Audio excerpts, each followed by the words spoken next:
Good morning everyone! So welcome back, it's me Joy. So ngayon is magluluto tayo ng pakbit. So ayan, niluto ko na muna yung karne hanggang sa mag golden brown. Tapos nilagyan ko siya ng dried prawns.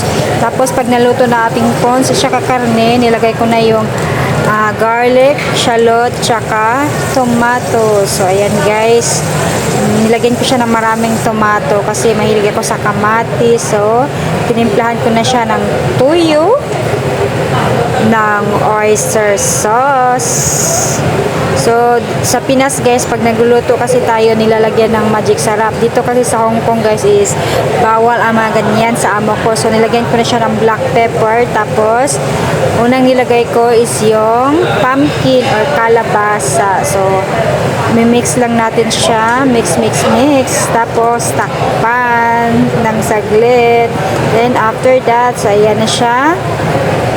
Medyo malambot na konti ang ating kalabasa. So nilagay ko na ang ating ampalaya, talong, tsaka yung sitaw. Yan, maraming sitaw kasi I love sitaw. So sa nakikita nyo guys, wala siyang okra kasi hindi ako kumakain ng okra. So lagyan nyo lang ng okra pag nagluluto kayo. So nilagyan ko siya ng kunting tubig kasi ayoko ng pakbit na walang sabaw. Gusto ko yung may sabaw-sabaw kasi masarap yan sa kanin. O ayan guys, o diba, mapaparami talaga ng kain. So yung amo ko pala guys is kumakain ng gulay. So ayan, yung kunyang nag-crave ng pakbit, so nagluto ng pakbit. So kakain din yung amo ko.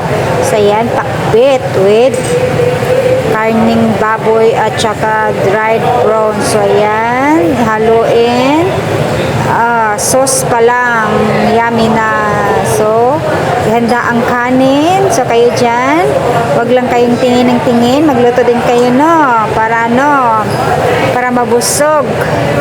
Bawal mapas mo guys, kaon jud og tama. So luto na ang ating pakbit. So yummy, as in masarap, o diba? So ayun lang guys, thank you for watching, bye.